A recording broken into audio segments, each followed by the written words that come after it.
नमस्कार दोस्तों, स्वागत है आप सभी का आपके अपने YouTube channel Shyam class study में। साथियों, आज के इस वीडियो में यूपी पुलिस परीक्षा 2023-24 में पूछे जाने वाले जीके जीएस के अति महत्वपूर्ण 37 प्रश्नों का प्रैक्टिस सेट लेकर के आया हूँ। तो प्यारे साथियों, आज के प्रैक्टिस सेट को पूरा करिएगा। प्रैक्टिस सेट को पूरा करने के बाद आपको अपना स्कोर ईमानदारी के साथ कमेंट बॉक्स में शेयर करना है और बताना है कि आपने हमारे इस प्रैक्टिस सेट में 37 में से कितने प्रश्न हैं जो सही किए। और ये प्रैक्टिस सेट आपको पसंद आए तो वीडियो को आप लाइक कर देना। चैनल को आपने अभी तक सब्सक्राइब नहीं किया होगा तो चैनल को आप ज़रूर सब्सक्राइब कर लीजिएगा। और प्रैक्टिस सेट को पूरा करने के बाद इसे आप अपने सभी दोस्तों के पास ज़रूर शेयर करना जो भी यूपी पुलिस परीक्षा 2023-24 की तैयारी कर रहा है।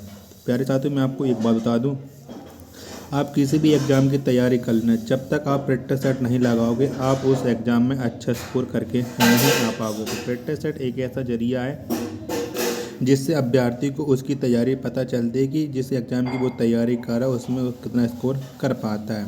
तो यूपी परीक्षा 2023 में सफलता हासिल करने के लिए आपको लगातार प्रैक्टिस सेट करने होंगे। तो आज के प्रैक्टिस सेट को पूरा करिएगा। ईमानदारी के साथ अपना स्कोर कमेंट बॉक्स में शेयर करना। चाहे आप 2 प्रश्न सही करो लेकिन अपना स्कोर कमेंट बॉक्स में ज़रूर शेयर करो। तो इन्हीं सब बातों को ध्यान में रखते हुए शुरू करते हैं आज का अपना जीके जीएस के अति महत्वपूर्ण 37 प्रश्नों का ये प्रैक्टिस सेट। तो पहला प्रश्न है आपके सामने की आधुनिक आवर्त सारणी में कितने वर्ग होते हैं। तो कितने वर्ग होते हैं आधुनिक आवर्त सारणी में, ये आपको बताना है। तो कितने होते हैं फटाफट बताइए कमेंट बॉक्स में। तो 18 आवर्त सारणी में वर्ग होते हैं। तो एक का जो राइट आंसर होगा वो हो जाएगा ऑप्शन संख्या डी। प्रश्न संख्या 2 है आपके सामने कि आधुनिक आवर्त सारणी में कितने आवर्त होते हैं। तो कितने आवर्त होते हैं। तो आधुनिक आवर्त सारणी में जो आवर्त होते हैं वो होते हैं 7। तो 2 का राइट आंसर हो जाएगा ऑप्शन संख्या ए। प्रश्न संख्या 3 है आपके सामने कि टूथपेस्ट की प्रकृति कैसी होती है। तो कैसी होती है टूथपेस्ट की प्रकृति। तो टूथपेस्ट की जो प्रकृति होती है वो होती है क्षारीय। कैसी होती है, क्षारीय होती है। तो 3 का जो राइट आंसर होगा वो हो जाएगा ऑप्शन संख्या बी। प्रश्न संख्या 4 है आपके सामने, लाल बहादुर शास्त्री संस्कृत विश्वविद्यालय कहाँ है। तो कहाँ पर है। तो लाल बहादुर शास्त्री संस्कृत विश्वविद्यालय ये स्थित है नई दिल्ली में। कहाँ पर है, नई दिल्ली में है। तो 4 का जो राइट आंसर होगा वो हो जाएगा ऑप्शन संख्या बी। प्रश्न संख्या 5 है आपके सामने की योजना आयोग की स्थापना कब हुई थी। तो कब हुई थी। तो योजना आयोग की जो स्थापना हुई थी वो हुई थी 15 मार्च 1950 में। कब, 15 मार्च 1950 को योजना आयोग की स्थापना हुई थी। तो 5 का जो राइट आंसर होगा वो हो जाएगा ऑप्शन संख्या ए। प्रश्न संख्या 6 आपके सामने कि आवर्त सारणी में ऊपर से नीचे आने पर धातु की क्षारीयता तो कैसी हो जाती है। तो आवर्त सारणी में ऊपर से नीचे आने पर जो धातु की क्षारीयता होती है वो घटती है। कैसी होती है, घटती है। तो 6 का राइट आंसर हो जाएगा ऑप्शन संख्या बी। प्रश्न संख्या 7 है आपके सामने कि बोंडला वन्यजीव अभ्यारण्य कहाँ है। तो कहाँ पर है। तो बोंडला जो वन्यजीव अभ्यारण्य है ये स्थित है गोवा में। कहाँ पर है, गोवा में है। तो 7 का जो राइट आंसर होगा वो हो जाएगा ऑप्शन संख्या ए। प्रश्न संख्या 8 है आपके सामने, उत्तल लेंस में वस्तु को कहाँ रखेंगे तो प्रतिबिंब उल्टा, छोटा और वास्तविक बनेगा। तो कहाँ पर रखेंगे। तो उत्तल लेंस में वस्तु को अनंत पर रखने पर प्रतिबिंब उल्टा, छोटा और वास्तविक बनेगा। तो 8 का राइट आंसर हो जाएगा ऑप्शन संख्या बी। प्रश्न संख्या 9 है आपके सामने कि बोमैन कैप्सूल मानव के किस अंग में पाई जाती है। तो कौन से अंग में पाया जाता है। तो ये पाया जाता है मानव की किडनी में। कहाँ पर, किडनी में। तो 9 का राइट आंसर हो जाएगा ऑप्शन संख्या ए। प्रश्न संख्या 10 है आपके सामने कि मरु महोत्सव कहाँ मनाया जाता है। तो कहाँ पर मनाया जाता है। तो जो मरु महोत्सव है ये मनाया जाता है राजस्थान में। कहाँ पर, राजस्थान में मनाया जाता है मरु महोत्सव। तो 10 का राइट आंसर हो जाएगा ऑप्शन संख्या ए। प्रश्न संख्या 11 है आपके सामने कि मालवा के पठार से कौन सी नदी निकलती है। तो कौन सी नदी निकलती है। तो मालवा के पठार से निकलती है बेतवा नदी। कौन सी? बेतवा नदी। तो 11 का राइट आंसर हो जाएगा ऑप्शन संख्या बी। प्रश्न संख्या 12 है आपके सामने कि 1960 में स्थापित केंद्रीय हिंदी संस्था का मुख्यालय कहाँ है? तो कहाँ पर है? तो जो 1960 में केंद्रीय हिंदी संस्थान इसकी स्थापना हुई थी और इसका मुख्यालय आगरा उत्तर प्रदेश में। तो 12 का राइट आंसर हो जाएगा ऑप्शन संख्या सी।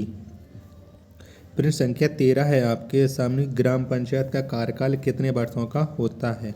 तो कितने वर्षों का होता है? तो ग्राम पंचायत का जो कार्यकाल होता है वो होता है 5 वर्षों का। तो 13 का राइट आंसर हो जाएगा ऑप्शन संख्या डी। तो प्यारे साथियों, अगर आपको ये फिल्टर सेट पसंद आ रहा है तो वीडियो को एक लाइक ज़रूर कर देना। चैनल को आपने अभी तक सब्सक्राइब नहीं किया होगा तो चैनल को आप जरूर सब्सक्राइब कर लीजिए। यूपी पुलिस तैयारी करने के लिए आप हमारे चैनल को सब्सक्राइब कर लीजिए। आपको हमारे यूट्यूब चैनल पर संपूर्ण तैयारी कराई जा रही है। प्रश्न संख्या 14 आपके सामने, नोग क्रेम उत्सव किस राज्य में मनाया जाता है? तो कौन से राज्य मनाया जाता है ये उत्सव? तो इस उत्सव को मनाया जाता है मेघालय में। कहाँ पर? मेघालय में। तो 14 का राइट आंसर हो जाएगा ऑप्शन संख्या बी। प्रश्न संख्या 15 आपके सामने कि मीथेन के दहन करने पर कितने अणु जल के निकलेंगे? तो कितने अणु निकलेंगे? तो मीथेन के दहन करने पर जल के 2 अणु निकलेंगे। 15 का जो राइट आंसर होगा वो हो जाएगा ऑप्शन संख्या डी। प्रश्न संख्या 16 है आपके सामने कि भारत गैट का सदस्य कब बना? तो कब बना था? तो भारत जो इसका सदस्य बना था वो बना था 1948 में। कब? 1948 में। तो 16 का राइट आंसर हो जाएगा ऑप्शन संख्या सी। प्रश्न संख्या 17 आपके सामने कि भारत के कार्यपालिका का प्रधान कौन होता है? तो कौन होता है? तो भारत की जो कार्यपालिका होता है और इसका प्रधान होता है राष्ट्रपति। कौन होता है? राष्ट्रपति होता है भारत की कार्यपालिका का प्रधान। तो 17 का राइट आंसर हो जाएगा ऑप्शन संख्या ए। प्रश्न संख्या 18 है आपके सामने कि मिल्क ऑफ मैग्नीशिया का पीएच मान कितना होता है? तो कितना होता है? तो मिल्क ऑफ मैग्नीशिया इसका जो पीएच मान होता है वो होता है 10.5। कितना? 10.5। तो 18 का राइट आंसर हो जाएगा ऑप्शन संख्या डी। प्रश्न संख्या 19 है आपके सामने कि प्रधानमंत्री रोजगार योजना की शुरुआत कब हुई थी? तो कब हुई थी? तो प्रधानमंत्री रोजगार योजना इसकी जो शुरुआत हुई थी वो हुई थी 1993 में। तो 19 का राइट आंसर हो जाएगा ऑप्शन संख्या ए। प्रश्न संख्या 20 है आपके सामने कि 86वां संविधान संशोधन में कौन सा मौलिक कर्तव्य जोड़ा गया? तो कौन सा मौलिक कर्तव्य जोड़ा गया? तो 86वें संविधान संशोधन में 11वां मौलिक कर्तव्य जोड़ा गया था। तो 20 का राइट आंसर हो जाएगा ऑप्शन संख्या सी। प्रश्न संख्या 21 है आपके सामने कि 14 निजी बैंकों का राष्ट्रीयकरण किस वर्ष किया गया था? तो कब किया गया था? तो 14 निजी बैंकों का जो राष्ट्रीयकरण किया गया था वो किया गया था 1969 में। तो 21 का राइट आंसर हो जाएगा ऑप्शन संख्या ए। प्रश्न संख्या 22 है आपके सामने कि प्राण और दैहिक स्वतंत्रता का अधिकार किस अनुच्छेद में वर्णित है? तो कौन से अनुच्छेद में वर्णित है? तो प्राण और दैहिक स्वतंत्रता का जो अधिकार है ये वर्णित है अनुच्छेद 21 में। किसमें? अनुच्छेद 21 में। तो 22 का राइट आंसर हो जाएगा ऑप्शन संख्या ए। प्रश्न संख्या 23 है आपके सामने कि मानव जीवन की उत्पत्ति का सिद्धांत किसने दिया? तो कौन से वैज्ञानिक ने दिया था मानव जीवन की उत्पत्ति का सिद्धांत? तो इस सिद्धांत को दिया था चार्ल्स डार्विन ने। किसने? चार्ल्स डार्विन ने। तो 23 का राइट आंसर हो जाएगा ऑप्शन संख्या ए। प्रश्न संख्या 24 है आपके सामने कि चारों वेदों में कौन सा वेद विशेष रूप से कर्म कांडों से संबंधित है? तो कौन सा वेद संबंधित है कर्म कांडों से? तो कर्म कांडों से संबंध रखता है यजुर्वेद। अच्छा, यजुर्वेद। तो 24 का राइट आंसर हो जाएगा ऑप्शन संख्या बी। प्रश्न संख्या 25 है आपके सामने कि उपकला ऊतक किसमें पाई जाती है? तो किसमें पाई जाती है उपकला ऊतक? ये आपको बताना है। तो जो उपकला ऊतक है ये पाया जाता है त्वचा में। किसमें? त्वचा में उपकला ऊतक पाया जाता है। तो 25 का जो राइट आंसर होगा वो हो जाएगा ऑप्शन नंबर डी। प्रश्न संख्या 26 है आपके सामने कि विद्युत मोटर में कौन सा नियम काम करता है। तो कौन सा नियम काम करता है। तो विद्युत मोटर में फ्लेमिंग के बाएं हाथ का जो नियम है वो कार्य करता है। तो 26 का जो राइट आंसर हो जाएगा वो हो जाएगा ऑप्शन संख्या ए। प्यारे साथियों, अगर आपको ये फिटनेस सेट पसंद आया हो अभी तक तो वीडियो को लाइक कर देना। अगर ना पसंद आया तो वीडियो को डिसलाइक जरूर करो, लेकिन कुछ तो बताओ कि आप हमारे वीडियो को किस वजह से लाइक नहीं करते हो, चैनल को कौन सी वजह से सब्सक्राइब नहीं करते हो, तो उस वजह को मैं सुधार करूँ। तो प्रश्न संख्या 27 है आपके सामने कि खाद्य श्रृंखला में हिरण किस अवस्था में आएगा। तो कौन सी अवस्था में आएगा खाद्य श्रृंखला में हिरण। तो ये आएगा प्राथमिक उपभोक्ता अवस्था में। तो 27 का राइट आंसर हो जाएगा ऑप्शन संख्या ए। प्रश्न संख्या 28 है आपके सामने कि CO2 में एक कार्बन और ऑक्सीजन के मध्य कितने इलेक्ट्रॉन का साझा होता है। तो कितने इलेक्ट्रॉन का होता है। तो CO2 में एक कार्बन और ऑक्सीजन के मध्य 4 इलेक्ट्रॉन का साझा होता है। तो 28 का राइट आंसर हो जाएगा ऑप्शन संख्या ए। प्रश्न संख्या 19 है आपके सामने कि सबसे ज़्यादा ऋचा किस वेद में है। तो किस वेद में है सबसे ज़्यादा ऋचा। तो ये है ऋग्वेद में। किसमें ऋग्वेद में है। तो 29 का राइट आंसर हो जाएगा ऑप्शन संख्या ए। प्रश्न संख्या 30 है आपके सामने कि प्रार्थना समाज की स्थापना किसने की थी। तो किसके द्वारा की गई थी। तो प्रार्थना समाज की जो स्थापना की थी वो की थी आत्माराम पांडुरंग ने प्रार्थना समाज की स्थापना। तो 30 का राइट आंसर हो जाएगा ऑप्शन संख्या बी। प्रश्न संख्या 31 है आपके सामने कि प्रार्थना समाज की स्थापना कब हुई थी। तो कब हुई थी। तो प्रार्थना समाज की जो स्थापना हुई थी वो हुई थी 1867 में। कब 1867 में। तो 31 का जो राइट आंसर होगा वो हो जाएगा ऑप्शन संख्या सी। प्रश्न संख्या 32 है आपके सामने कि पाक जल डम, यहाँ पर पाक जल कर लीजिए, ठीक है, डल लिखा है यहाँ पर जल कर लीजिएगा। पाक जल डमरू मध्य भारत को किससे अलग करता है। तो किससे अलग करता है ये पाक जल डमरू मध्य। तो ये भारत को श्रीलंका से अलग करता है। तो 32 का राइट आंसर हो जाएगा ऑप्शन संख्या बी। प्रश्न संख्या 33 है आपके सामने कि भारत का सबसे बड़ा विधि अधिकारी कौन होता है। तो कौन होता है। चारों ऑप्शन आपकी स्क्रीन पर है कि भारत का सबसे बड़ा विधि अधिकारी। तो ये होता है भारत का महान्यायवादी, ये सबसे बड़ा विधि अधिकारी। तो इसका राइट आंसर हो जाएगा 33 का ऑप्शन संख्या बी।